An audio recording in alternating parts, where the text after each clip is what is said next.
Assalamualaikum warahmatullahi wabarakatuh. Kembali lagi di channel Marsha Subiakto. Pada kesempatan kali ini kita akan kembali membahas informasi menarik. Kali ini kembali terkait dengan P3K paruh waktu ya. Jadi hari ini kembali ada informasi atau berita menarik berkaitan dengan P3K paruh waktu ini. Beritanya atau informasinya datang dari Deputi Bidang SDM Aparatur Kementerian Pan-RB Bapak Abbas Subagja ya. Jadi beliau, Bapak Abbas Subagja menyampaikan bahwa rugi jika seorang honorer yang tidak lolos seleksi CPNS ataupun P3K 2024 menolak konsep atau skema P3K paruh waktu.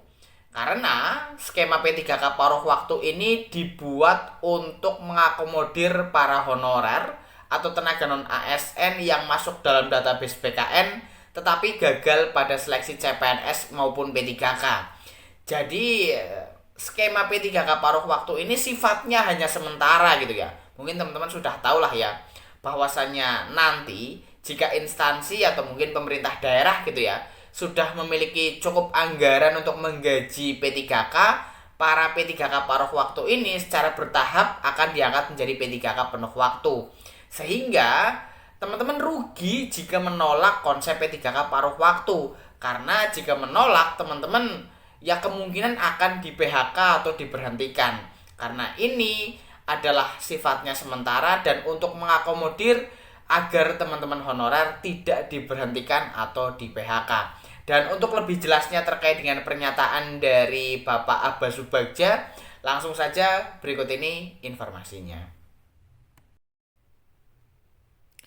Oke, bismillahirrahmanirrahim. Langsung saja kita mulai. Jadi inilah berita atau informasi terkait dengan pernyataan dari Bapak Abbas Subagja ya. Beliau adalah Deputi Bidang SDM Aparatur Kementerian Pan-RB agar para honorer atau tenaga non ASN tidak menolak P3K paruh waktu gitu ya. Diberitakan oleh cpn.com, judulnya Kemenpan RB minta honorer jangan menolak P3K paruh waktu, rugi sendiri. Kita coba bacakan ya. Kementerian Pendayagunaan Aparatur Negara dan Reformasi Birokrasi meminta honorer jangan menolak P3K paruh waktu. Jika penolakan terhadap P3K paruh waktu terus disuarakan, maka yang merugi honorer sendiri. Sayang sekali masih ada honorer yang menolak P3K paruh waktu. Padahal sistem tersebut untuk menolong mereka dari ancaman pemutusan hubungan kerja atau PHK. Kata Deputi SDM Aparatur Kemenpan RB Abbas Subagja, Kamis 30 Januari 2025.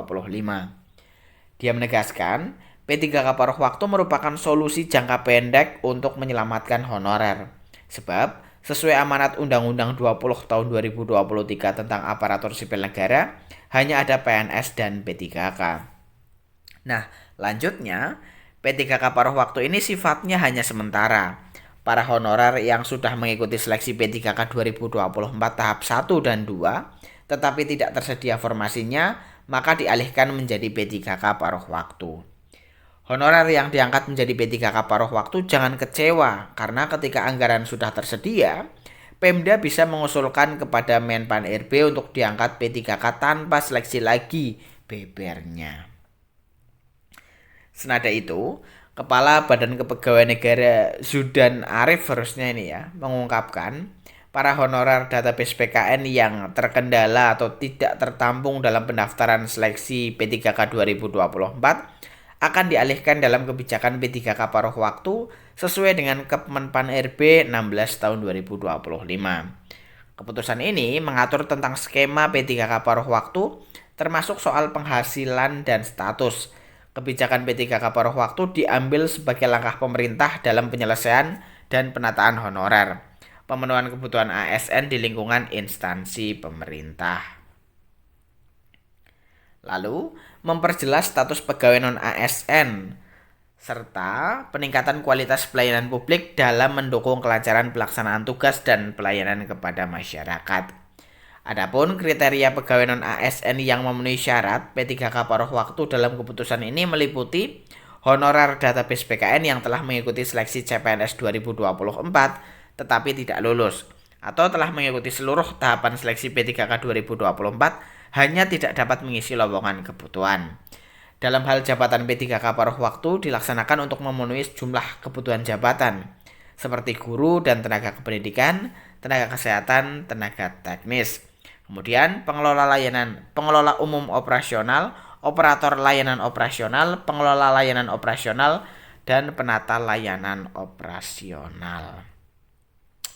Ya, jadi itulah ya berita atau informasi terkait dengan pernyataan dari Bapak Abbas Subagja selaku Deputi SDM Aparatur Kementerian Pan-RB yang meminta agar honorer tidak menolak P3K paruh waktu. Karena tentunya jika menolak akan rugi sendiri. Karena konsep ini dibuat untuk menyelamatkan gitu malah ya. Untuk menyelamatkan para honorer yang belum bisa diangkat menjadi CPNS ataupun P3K. Bagi para honorer yang masuk dalam database PKN agar tidak terkena PHK. Jadi itu ya berita atau informasi terkait dengan hal ini gitu ya. Bagi yang punya pendapat atau pertanyaan atau komentar terkait dengan hal ini, teman-teman bisa tinggalkan di kolom komentar. Mungkin cukup sekian, terima kasih, mohon maaf bila ada kesalahan. Wassalamualaikum warahmatullahi wabarakatuh.